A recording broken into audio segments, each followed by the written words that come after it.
So let's go to this fire, right? So here's a good fire, right? I mean, if you were on the first-in engine or truck, would you take this first-in engine or truck? You want this one?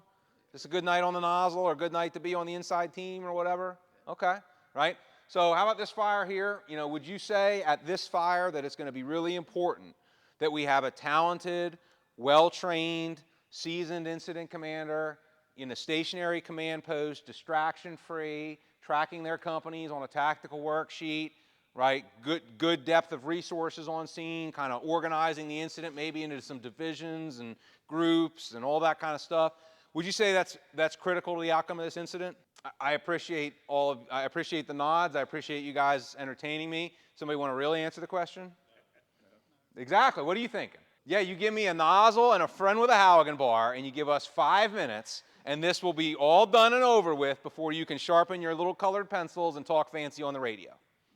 Right? Is that how we feel about this?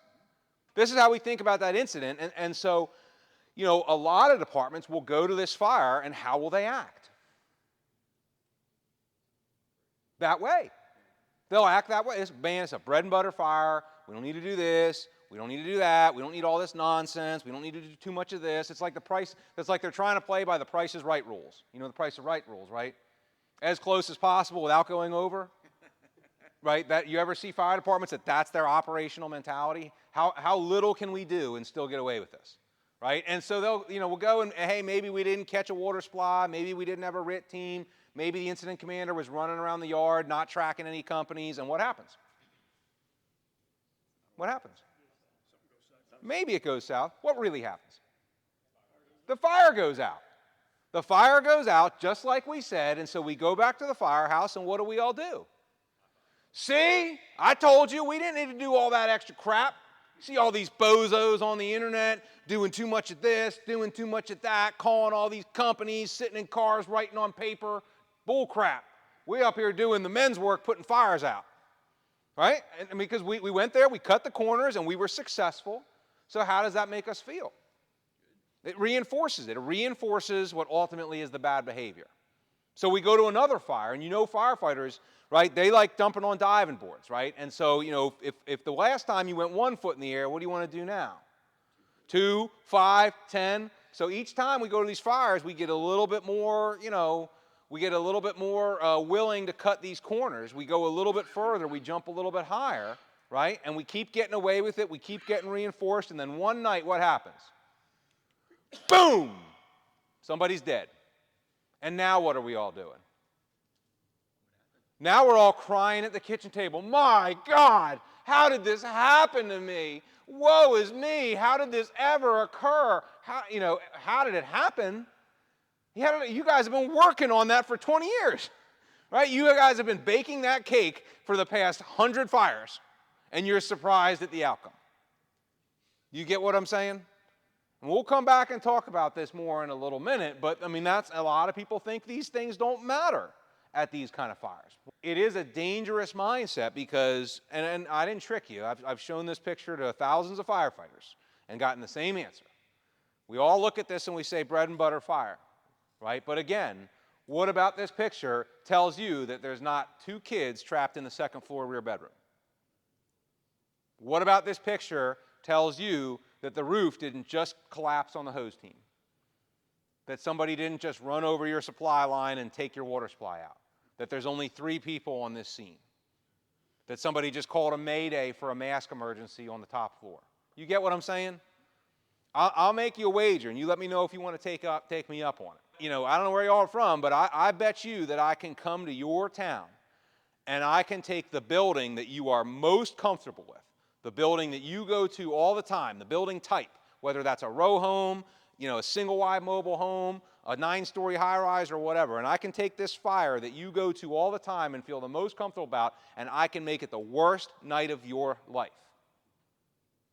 by changing just a few things, all of which would be things that are out of your control. Anybody want to take up that challenge? You think I can do it? All it takes is a couple little twisted details. I can take a room and contents fire in a manufactured home and make it the worst night of your life. We get dangerously cocky about this, And then I've gotten to the point where I just get pissed off that I want to see people that want to go to 100 fires and act half-ass, and then somebody gets hurt or killed and they're crying around the kitchen table like, how did this happen? How did it happen? You've been screwing up for 100 fires. You just finally got caught. That's how it happened. You got 50 firefighters that are going to be here in less than 5 minutes. You got fire out one window. How many colored pencils you want? Right? Most guys are like, you kidding me? I'm not even going. Right? The chief's going to stay at the firehouse. Right? They got this.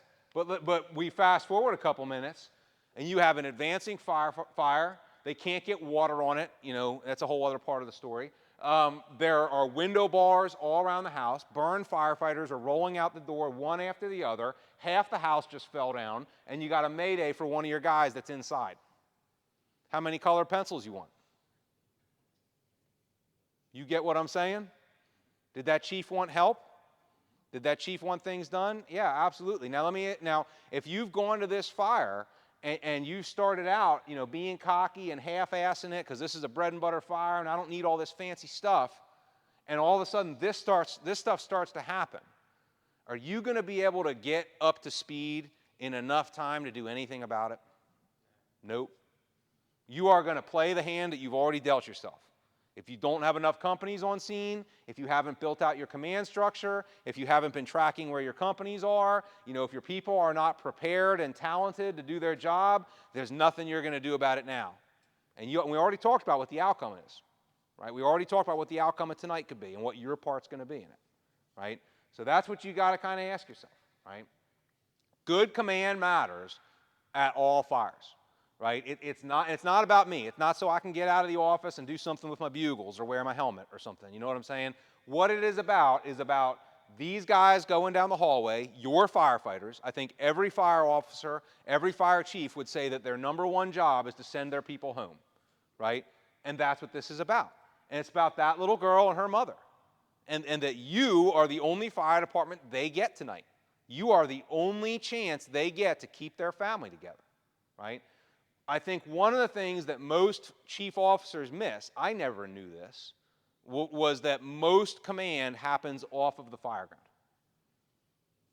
Right? I thought it was all going to be like, hey, wait for the box to drop, get in my pretty little car, talk on the radio, wear a white helmet, and watch these people conquer.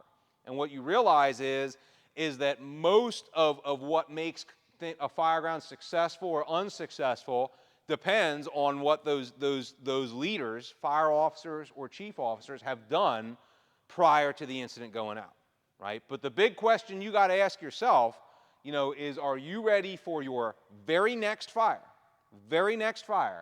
to be a tough offensive fire with civilians trapped inside and a mayday from one of your friends?